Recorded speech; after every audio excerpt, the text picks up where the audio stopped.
My dear friends, नमस्कार। धरा classes में आपका स्वागत है। आज मैं क्लास 12 के इंग्लिश का विस्तस के तहत सप्लीमेंट्री रीडर का first chapter the third level का हिंदी एक्सप्लेनेशन बताने वाला हूं। माय डियर फ्रेंड्स, ये फर्स्ट चैप्टर आपका बहुत ही इंपॉर्टेंट है थर्ड बोर्ड एग्जामिनेशन के लिए, सीबीएसई बोर्ड के लिए, जिसको कि आप हर तरह से समझ पाएँ। प्रत्येक वर्ड की वर्ड मीनिंग तथा सेंटेंसों का ग्रामेटिकल पॉइंट ऑफ व्यू बताते हुए हम आगे बढ़ेंगे। अब आप देखेंगे कि थर्ड लेवल को क्या कहते हैं। थर्ड लेवल का मतलब होता है तीसरा तल, और इसको लिखा है जैक फिनी ने। जैक फिनी इसके राइटर हैं।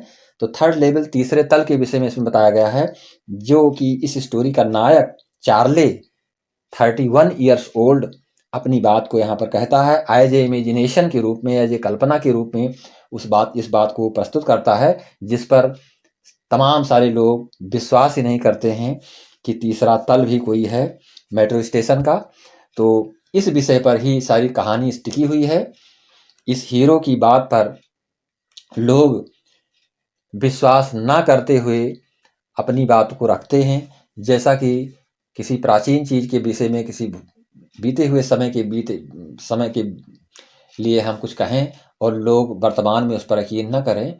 ठीक उसी प्रकार से जैसे कि कार्टून हम देखते हैं, कार्टून पर कहाँ तक हम यकीन करते हैं, विश्वास करते हैं, हमारी बिलीवनेस कहाँ तक टिकती है, इसी तथ्य को इसमें इस स्टोरी में बताया गया है। पूरी जो आपकी स्टोरी है द थर्ड लेवल, तो हम स्टार्ट करने जा रहे हैं माय डियर फ्रेंड्स। ये फर्स्ट पैराग्राफ आपका बहुत ही इंटरेस्टेड बनने वाला है। प्रत्येक वर्ड की वर्ड मीनिंग बताते हुए सेंटेंसों का ग्रामेटिकल पॉइंट ऑफ व्यू आपको समझाते चलेंगे, जिससे आप अच्छी तरह से इसको समझ पावें और क्वेश्चन को अच्छी तरह से एक्सप्लेन कर पावें, लिख पावें। तो हम स्टार्ट करने जा रहे हैं माय डियर फ्रेंड्स। ये फर्स्ट लाइन आप देखेंगे, द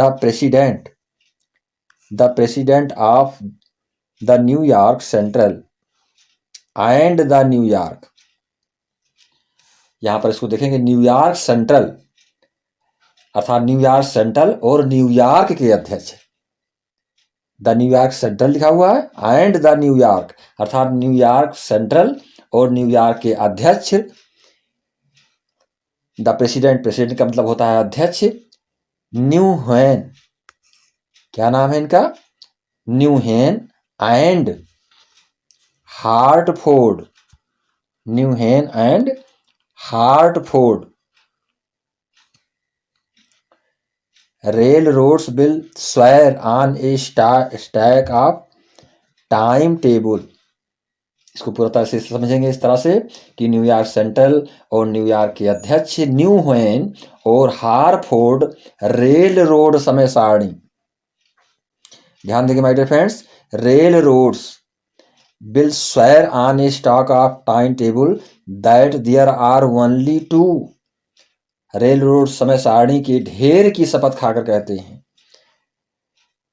समय सारणी, टाइम टेबल का मतलब होता है समय सारणी, स्वेर का मतलब होता है शपथ खाना, तो स्टॉक का मतलब होता है समय सारणी के विषय में, वहां के लिए जो उससे संबंधित तय हैं, गड्डियां हैं जो टाइम टेबल की पर जो कि जहां पर रखे हुए हैं, ढेर को कहते हैं स्टैक। तो न्यूयॉर्क सेंट्रल और न्यूयॉर्क अध्यक्ष न्यू हैन और हार्टफोर्ड रोड रेल रोड समय सारणी के ढेर की शपथ खाकर कहते हैं, क्या कहते हैं? देयर आर ओनली टू, वहां केवल दो ही है, वहां केवल दो ही हैं, जिसके विषय में मैंने आपको बताया कि चार्ले जो है कहते थे कि वहां पर थर्ड लेवल अर्थात तीसरी तह है, अर्थात तीसरी। आगे देखेंगे जैसा कि उसकी कसम खाकर कहते हैं कि वहां पर केवल दो ही तल है। जैसा कि आपको मैंने बताया कि जो हीरो था इस स्टोरी का, जिसका नाम चार्ले है, 31 ईयर्स ओल्ड, वो कहता है कि वहां पर तीसरी तल भी है। तो कहते हैं कि मैं केवल दो ही तल के विषय में कसम खाकर कहता हूं। आगे देखेंगे, बट आई से देयर आर थ्री, परंतु मैं कहता हूं कि वहां तीन है। ये कौन, इस बात को कौन कह रहा है? आई यहाँ पर प्रयोग किया गया है चार्ले के लिए। परंतु मैं कहता हूं, देयर मीन्स वहां, आर थ्री का मतलब तीन है। बिकॉज, क्योंकि I have been on the third level of the Grand Central Station. क्योंकि मैं ग्रैंड सेंट्रल स्टेशन के तीसरे लेवल पर जा चुका हूँ। ये प्रेजेंट परफेक्ट टेंस का वाक्य है माय डियर फ्रेंड्स। बिकॉज क्योंकि I have been on the third level on the Grand Central Station, क्योंकि मैं ग्रैंड सेंट्रल स्टेशन के तीसरे लेवल पर जा चुका हूँ। अर्थात केरले जो यहाँ जो हीरो है इस स्टोरी का चार्ले कहता है क्योंकि मैं उस थर्ड लेवल के स्टेशन पर जा चुका हूँ, अर्थात तीसरे तल पर मैं पहुंच चुका हूँ। यस यस मीन्स हाँ। I have taken the obvious step, मैंने स्वाभाविक कदम उठाया। ऑब्वियस का मतलब होता है स्वाभाविक, और टेकन स्टेप का मतलब होता है कदम। तो हाँ, मैंने स्वाभाविक कदम उठाया है। I talked to a psychiatrist friend of mine. Psychiatrist का मतलब होता है मनोरोग चिकित्सक को साइचरिस्ट कहते हैं। मैंने अन्य लोगों के अतिरिक्त, यहाँ पर देखें सेंटेंस को देखेंगे कि I talk to a psychiatrist friends of mine among other. Among other मैंने अन्य लोगों के अतिरिक्त, एमंग अदर का मतलब होता है मैंने अन्य दूसरों लोगों के अतिरिक्त अपने एक मनोरोग चिकित्सक मित्र से बात की थी। I talk to a psychiatrist friends of mine का मतलब होता है कि मैंने अपने अतिरिक्त अपने एक मनोरोग चिकित्सक मित्र से बात की थी। पुनः इस लाइन को देखेंगे, मैंने अन्य लोगों के अतिरिक्त अपने एक मनोरोग चिकित्सक मित्र से बात की थी। सेंटेंस को इस तरह समझेंगे, आगे देखिए। I told him about the third level at Grand Central Station. मैंने उसे ग्रैंड सेंट्रल स्टेशन के तीसरे लेवल के बारे में बताया। इस लाइन में कही जा रहा है कि आई टोल्ड ही का मतलब मैंने बतलाया अबाउट द थर्ड लेवल, तीसरे तल के विषय में। एट ग्रैंड सेंट्रल स्टेशन का मतलब ग्रैंड सेंट्रल स्टेशन के बारे में, अर्थात मैंने उसे ग्रैंड सेंट्रल स्टेशन के तीसरे लेवल के बारे में बताया। आगे देखिए। एंड ही शेड, जब मैंने उससे बताया तो उसने कहा, और उसने कहा, एंड ही सेड का मतलब और उसने कहा, it was a walking dream. Walking dream का मतलब होता है दिन में स्वप्न देखना। वॉकिंग ड्रीम को हिंदी में कहते हैं दिन में स्वप्न देखना, ये वॉकिंग ड्रीम। तो इस सेंटेंस को इस तरह से समझेंगे, it was a, and he said उसने कहा, it was a walking dream. उसने कहा कि दिन में स्वप्न देखने की विश फुलफिलमेंट, दिन में स्वप्न देखने की इच्छा का पूरा होना है। अर्थात जब मैंने इस बात को कहा तो उस मनोरोग चिकित्सक ने कहा कि ये दिन में स्वप्न देखने की इच्छा का पूरा होना है। आगे देखिए। ही शेड, उसने कहा, आई वाज अनहैप्पी, मैं दुखी हूं। आई वाज अनहैप्पी, मैं दुखी हूं। उसने कहा कि मैं दुखी हूं। आई वाज अनहैप्पी, इस लाइन को देखेंगे। आई वाज अनहैप्पी कि मैं दुखी हूं। That made my wife kind of mad. That made my wife का मतलब इस बात ने, दैट का मतलब इस बात ने, जो उस बात ने जो कोई मैंने किया था। दैट मेड माई वाइफ, इस बात ने मेरी पत्नी को एक तरह से पागल कर दिया। That made my wife kind of mad, kind of mad का मतलब होता है एक तरह से पागल कर देना। अर्थात इस बात ने मेरी पत्नी को एक तरह से पागल कर दिया। बट ही एक्सप्लेन्ड, पर उसने कहा। बट ही एक्सप्लेन्ड का मतलब परंतु उसने कहा, बताया। That he meant the modern world is full of insecurity. क्या उसने बताया? उसके कहने का जो अभिप्राय था कि आधुनिक संसार, मॉडर्न वर्ड का मतलब होता है आधुनिक संसार, भरा पड़ा हुआ है। इज फुल ऑफ, भरा पड़ा हुआ है, किससे भरा पड़ा हुआ है? इनसिक्योरिटी। इनसिक्योरिटी का मतलब होता है असुरक्षा, फियर। और किससे भरा पड़ा हुआ है? भय से भरा पड़ा हुआ है, डर से भरा पड़ा हुआ है। वार, वार मीन्स होता है युद्ध से। वरी, वरी का मतलब चिंताओं से भरा पड़ा हुआ है। And all the rest of it, और शेष इसी प्रकार से की बातों से भरा पड़ा हुआ है। उसने इस तथ्य को पूरी तरह से बताने का प्रयास किया, समझाने का प्रयास किया कि उसका अभिप्राय ये था कहने का कि आधुनिक संसार असुरक्षा, भय, युद्ध, चिंता और शेष इसी प्रकार की बातों से भरा पड़ा हुआ है।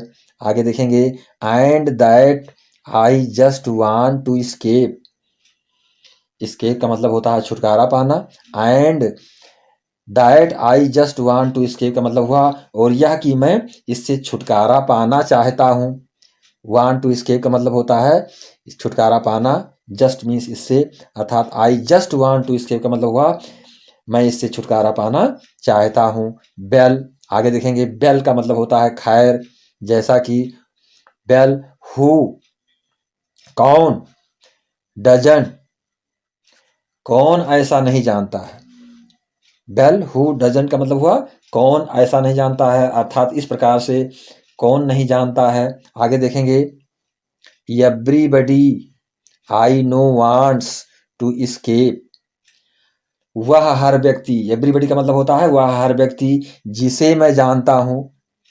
Everybody I know wants to escape, अर्थात वह हर व्यक्ति जिसको मैं जानता हूँ छुटकारा पाना चाहता है। टू एस्केप का मतलब छुटकारा पाना चाहता है, अर्थात वह हर व्यक्ति, एवरीबडी आई नो, जिसको कि मैं जानता हूँ छुटकारा पाना चाहता है। वांट्स टू एस्केप का मतलब छुटकारा पाना चाहता है। बट, परंतु, they don't wander down into any third level at Grand Central Station. Sentence को देखेंगे कि परंतु वे घूमते हुए ग्रैंड सेंट्रल स्टेशन की, अर्थात वांडर का मतलब होता है घूमते हुए, down into any third level at Grand Central Station, परंतु वे घूमते हुए ग्रैंड सेंट्रल स्टेशन के तीसरे लेवल पर नहीं जाते हैं। इसको इस तरह समझेंगे कि but they don't wander down into any third level at Grand Central Station, परंतु वह घूमते हुए ग्रैंड सेंट्रल स्टेशन के तीसरे लेवल पर नहीं जाते हैं। आगे देखेंगे, आगे हम इसको इस तरह समझेंगे। दूसरी line, my dear friends, but that's the reason. Sentence को देखेंगे, but that's the reason. But that's the reason का मतलब होता है कारण, पर यही कारण है। बट दैट्स द रीजन का मतलब होता है परंतु यही कारण है। ही शेड, कि वह बोला, उसने कहा कि परंतु यही कारण है। And my friends all agreed, and my friends all agreed, और मेरे सारे मित्र सहमत थे। And my friends all agreed का मतलब होता है सभी लोग, एग्रीड का मतलब होता है सहमत होना। And my friends all agreed, मेरे सारे मित्र सहमत थे। एवरीथिंग पॉइंट्स टू इट, उनका दावा था कि, एवरीथिंग पॉइंट टू इट का मतलब उनका दावा था कि हर बात, दैट इट, टू इट का मतलब होता है उनका दावा था कि हर बात इसी ओर संकेत करती थी। Everything point two it, they claimed, claimed का मतलब उनका दावा था। एवरीथिंग पॉइंट टू इट का मतलब हर बात इसी ओर संकेत करती थी।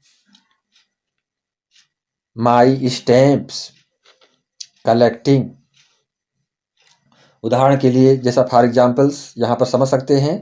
फॉर एग्जाम्पल नीचे लिखा हुआ है, उदाहरण के लिए, माई स्टैम्प कलेक्टिंग। माई स्टैम्प कलेक्टिंग का मतलब होता है मेरा टिकटों का इकट्ठा करना। कलेक्टिंग मीन्स होता है इकट्ठा करना, स्टैम्प मीन्स होता है टिकट। माई स्टैम्प कलेक्टिंग, उदाहरण के लिए मेरा टिकटों को इकट्ठा करना।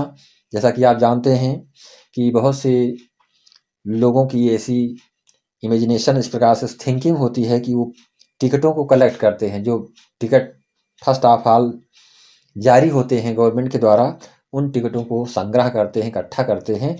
उनकी एक अपनी रुचि होती है उस कलेक्ट करने का, टिकटों को कलेक्ट करने का, कि हम इन चीज़ों को एक जो है किसी को दिखाने के लिए, अपने लिए स्वयं जो है इसको रखूं। तो इसकी जो हमारा जो हीरो है, इस नायक है इस स्टोरी का, वो जो है टिकटों को कलेक्ट करना भी उसका एक कार्य था। तो जैसा कि बताया गया है, फॉर एग्जाम्पल, उदाहरण के लिए, मेरा टिकटों को इकट्ठा करना, जैसे मैं टिकटों को इकट्ठा करता था। That's a temporary refuse from reality, यह भी कुछ देर के लिए वास्तविकता से बचना है। ध्यान देंगे सेंटेंस पर, that's a temporary refuse from reality. From reality का मतलब होता है वास्तविकता से, और रिफ्यूज का मतलब होता है बच पाना, जो कि हमारी टेम्परोरी एक जो है कुछ देर के लिए वास्तविकता से अपने आप को बचाना, अर्थात कुछ देर के लिए वास्तविकता से बचना, यह भी एक उसका पहलू ही था। आगे देखेंगे, बेल, बेल का मतलब अच्छा। मे बी, मे अच्छा संभावना व्यक्त की जा रही, maybe but my grandfather didn't need any refuge from reality. बेल अच्छा, मेरे दादा को तो वास्तविकता से बचने की कोई ज़रूरत ना थी। यहाँ पे कह रहा है वो अपनी बात, but my grandfather didn't need any refuge from reality, परंतु मेरे दादा को तो वास्तविकता से बचने की कोई ज़रूरत नहीं थी, अर्थात उनको ऐसी ज़रूरत नहीं महसूस हुई थी। थिंग्स बियर प्रेटी नाइस, जिनसे भी मैं इसके विषय में सुनता हूँ, इसके विषय में जानता हूँ। एंड पीसफुल, देखेंगे सेंटेंस को,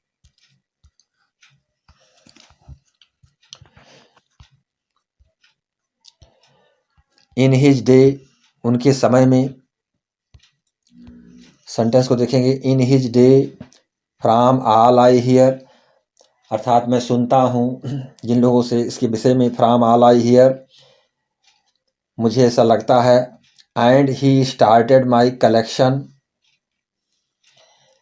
उस युग में सारी बातें बहुत अच्छी थीं, अर्थात उस समय में जो सारी चीज़ें होती थीं वो बहुत अच्छी थीं, जिनसे भी मैं सुनता हूँ लगता है उस युग में सारी बातें बहुत अच्छी थी, क्योंकि मेरे दादाजी भी को वास्तविकता से बचने की कोई ज़रूरत नहीं ना थी, क्योंकि वो भी ऐसा कार्य करते थे, टिकट को कलेक्ट करते थे, उनका भी ऐसा कुछ कार्य था। इस बात का उदाहरण दे रहा है कौन, हीरो, जो नायक है इस स्टोरी का, वो बता रहा है। आगे देखिएगा, it's a nice collection too, it's a nice collection too को मतलब होता है मेरा एक एकत्रीकरण, जो टिकटों को मैं इकट्ठा करता हूँ, ये कैसा था, एक एकत्रीकरण काफ़ी सुंदर भी है। कैसा है, it is a nice collection too का मतलब ये जो टिकटों का कलेक्शन करना मेरा है कार्य, वो काफ़ी सुंदर भी है। Blocks of hour of practically every US issues, लगभग हर अमेरिकन टिकट के, ध्यान देंगे इस सेंटेंस को, it is nice collection too, ये जो है मेरा एक काफ़ी सुंदर कार्य है एकत्रीकरण करना टिकटों का। लगभग देखेंगे, blocks of 4 of practically every US issues first day covers, अर्थात लगभग हर अमेरिकन टिकट के 4 की जोड़ी, first day covers and so on.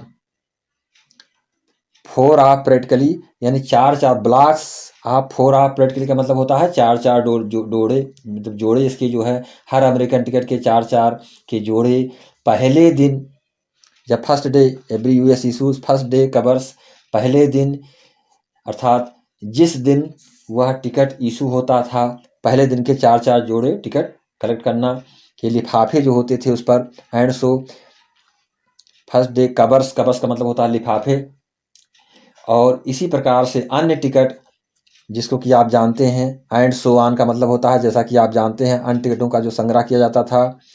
President रूस बेल्ट, प्रेसिडेंट जो रूज बेल्ट थे, हम जानते हैं कि प्रेसिडेंट रूज बेल्ट भी क्या करते थे, कलेक्टेड स्टैम्प्स टू, अर्थात वो भी टिकट इकट्ठा करते थे। इसके विषय में बता रहा है कि and so on President Roosevelt collected stamp too, जैसा कि प्रेसिडेंट रूज बेल्ट भी टिकट इकट्ठा करते थे, अर्थात किया करते थे। यू नो, जैसा कि आप जानते हैं। एनी वे का मतलब खैर किसी प्रकार से। Here is what happened at Grand central, यहाँ ग्रैंड सेंट्रल पर क्या हुआ, व्हाट हैपेंड का मतलब क्या हुआ, यहाँ ग्रैंड सेंट्रल पर क्या हुआ। आगे देखेंगे, one night last summer, one night last summer का मतलब पिछली ग्रीष्म की बात है। वन नाइट लास्ट समर का मतलब पिछली ग्रीष्म की बात है। I work late at the office, जब मैं ऑफिस में देर तक काम करता रहा था, अर्थात जब मैं I work late at the office का मतलब जब मैं ऑफिस में देर तक काम करता रहा। I was in a hurry to get uptown to my apartment, मुझे नगर के आवासीय भाग में अपने घर पहुंचने की जल्दी थी। आई वॉज इन हरी, मैं जल्दबाजी में था। To get uptown to my apartment, मुझे अपने आवासीय भाग में अपने घर पहुंचने की जल्दी थी। So I decided to take the subway from Grand Central station, अतः मैंने ग्रैंड सेंट्रल से सबवे पकड़ने का निश्चय किया।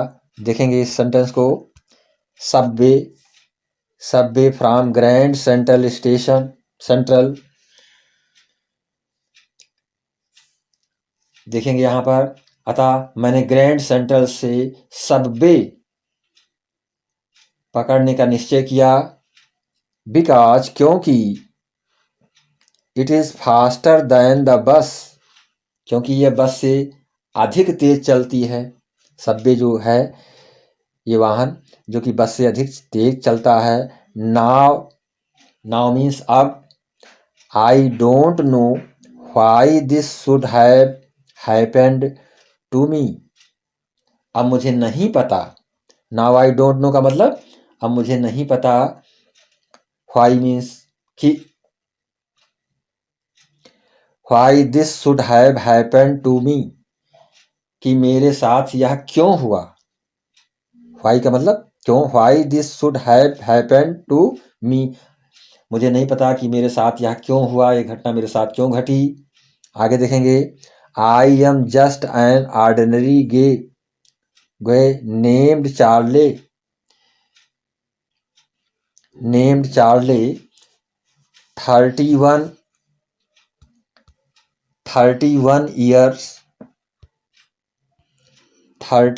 इयर्स ओल्ड, मैं 31 वर्षीय चार्ले नाम का एक साधारण व्यक्ति हूं।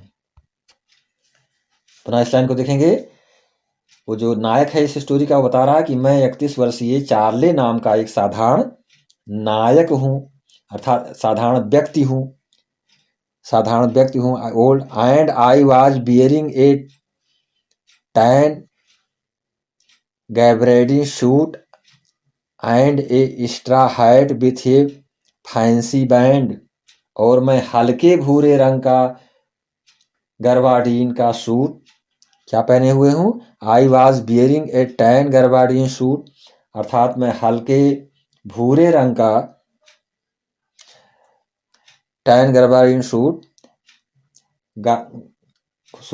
और एंड एक्स्ट्रा, और एक फैंसी फीता बंधा एक्स्ट्रा हैट पहने था। क्या पहने था, and A extra hat with a fancy band, और एक फैंसी फीता बंधा एक्स्ट्रा हैट पहने था। आई पास्ट ए डजन मैन, मैं दर्जन भर आदमियों के पास से गुजरा।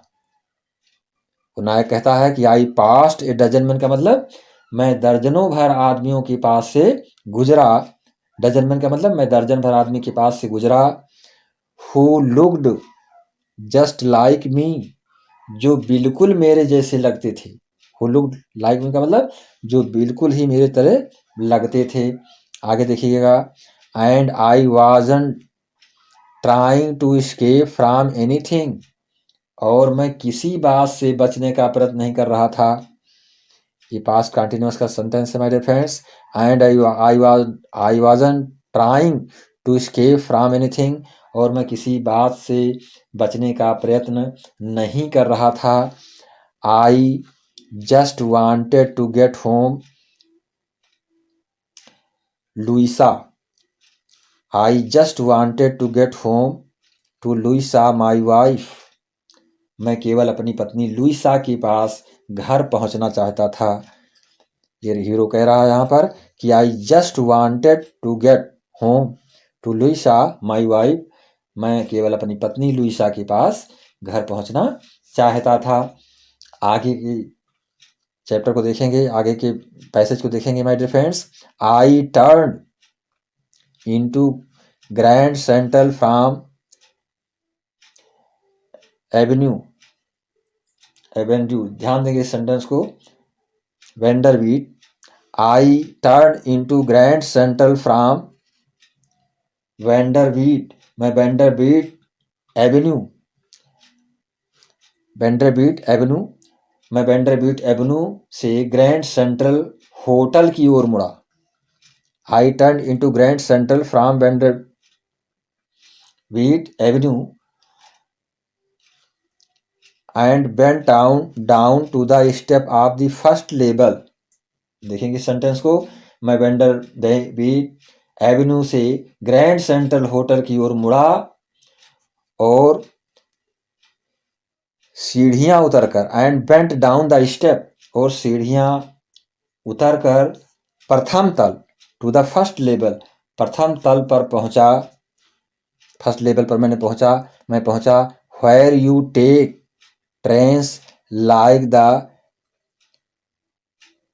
20th, जहां आपको 20वीं शताब्दी जैसी, इस सेंटेंस को देखेंगे। Where you take train like the 20th century, century माने शताब्दी, अर्थात जहां पर आपको 20वीं शताब्दी जैसी गाड़ियां मिलती हैं। Then I walked down another flight to the second level, तब मैं एक और सीढ़ी उतरकर दूसरे तल पर पहुंचा। देन आई वॉक्ड डाउन, उतर करके नीचे की तरफ जाना। Then I walked down another flight to the second level, तब मैं एक और सीढ़ी उतरकर दूसरे तल पर पहुंचा। व्हेयर, जहां,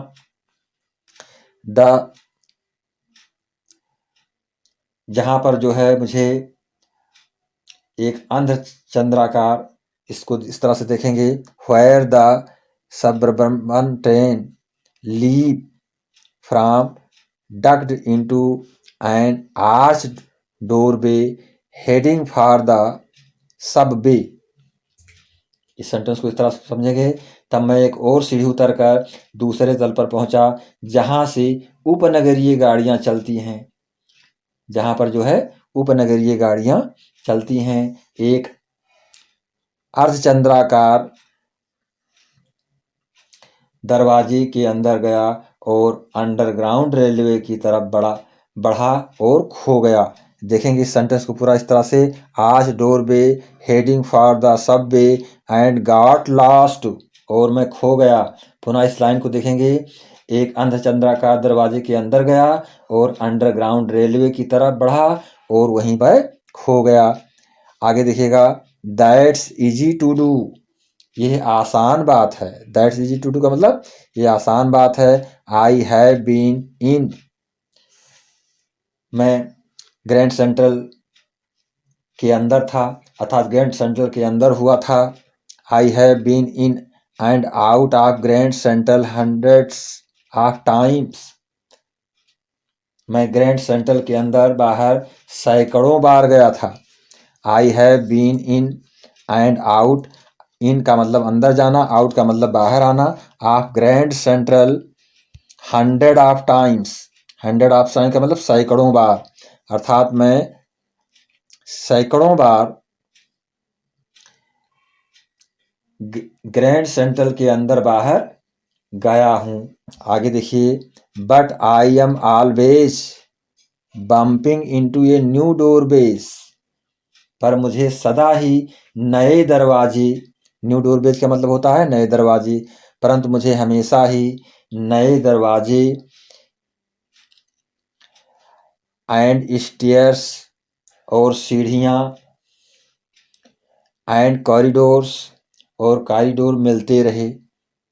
वो कहता है कि मैं ग्रैंड सेंट्रल के अंदर बाहर सैकड़ों बार गया हूँ, पर मुझे सदा ही नए दरवाजे, सीढ़ियाँ और कॉरिडोर मिलते रहे हैं।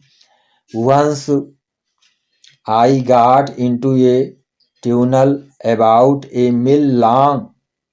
वंस मीन्स होता है एक बार मैं एक मील लंबी, ध्यान देंगे ट्यूनल का मतलब होता है सुरंग। एक बार once I got into a tunnel about a mile long, एक बार मैं एक लंबी किसी सुरंग में घुस गया। वो स्वयं अपनी बात बता रहा है कि once I got into a tunnel, tunnel का मतलब होता है सुरंग, अबाउट ए मील लॉन्ग, लगभग 1 मील लंबी सुरंग में मैं एक बार घुस गया। एंड और came out in the lobby of the Roosevelt hotel, और रोजवेल्ट होटल की लांबी में बाहर आया। ध्यान देंगे इसको। और came out in the lobby of the Roosevelt hotel, और रोजवेल्ट होटल की लांबी में बाहर आया। आगे देखिए, अनादर टाइम का मतलब दूसरी बार। I came up in an office building on 46 street. दूसरी बार जो है मैं 46 अर्थात 46 स्ट्रीट की ऑफिस बिल्डिंग में आया। दूसरी बार मैं I came in an office building on 46 street. दूसरी बार मैं 46 स्ट्रीट की ऑफिस बिल्डिंग में आया, जो आगे देखिए ऑन 46 स्ट्रीट 3 ब्लॉक्स अवे, जो 3 ब्लॉक हटकर थी, जो कि 3 ब्लॉक हटकर थी। आगे देखिए, समटाइम्स आई थिंक, कभी कभी मुझे लगता है। समटाइम आई थिंक का मतलब कभी कभी मुझे लगता है। ग्रैंड सेंट्रल इज ग्रोइंग, कभी कभी मुझे लगता है grand central is growing like a tree. वो अपनी बात बता रहा है, कभी कभी मुझे लगता है कि ग्रैंड सेंट्रल एक पेड़ की तरह फैल रहा है। समटाइम्स आई थिंक, कभी कभी मैं सोचता हूँ, प्रेजेंट डिफिनिट का सेंटेंस है। Sometimes I think grand central is growing like a tree, कभी कभी मैं विचार करता हूँ, सोचता हूँ, मुझे लगता है कि ग्रैंड सेंट्रल एक पेड़ की तरह फैल रहा है। पुशिंग आउट न्यू कॉरिडोर्स, जड़ों की तरह नए नए कॉरिडोर, जड़ों की तरह नए नए corridors. And staircases like roots, और सीढ़ियां निकलती रहती हैं। वो कहता है कभी कभी मुझे लगता है कि ग्रैंड सेंट्रल एक पेड़ की तरह फैल रहा है, उसका जो है फैलाव, उसका विकास जो है एक पेड़ की तरह हो रहा है। जड़ों की तरह नए नए कॉरिडोर और सीढ़ियां निकलती रहती हैं उसमें। इस तरह से वो अपनी बात को यहाँ पर बता रहा है माय डियर फ्रेंड्स। तो इस चैप्टर को हम यहीं पर क्लोज कर रहे हैं माय डियर फ्रेंड। हम चाहेंगे कि आप इस चैनल को लाइक करें और सब्सक्राइब करें और मित्रों के बीच में शेयर करेंगे, जिससे हर किसी को ये वीडियो हमारा पहुंच पाए और अच्छी तरीके से प्रत्येक सेंटेंसों को समझते हुए उनके समझ में सारी चीज़ें आ पाएँ, वर्ड मीनिंग समझ पाएँ। और ये फर्स्ट पार्ट हमारा है, इस चैप्टर का फर्स्ट पार्ट, जिसको हम यहीं पर क्लोज कर रहे हैं। माय डियर फ्रेंड, नमस्कार, धन्यवाद।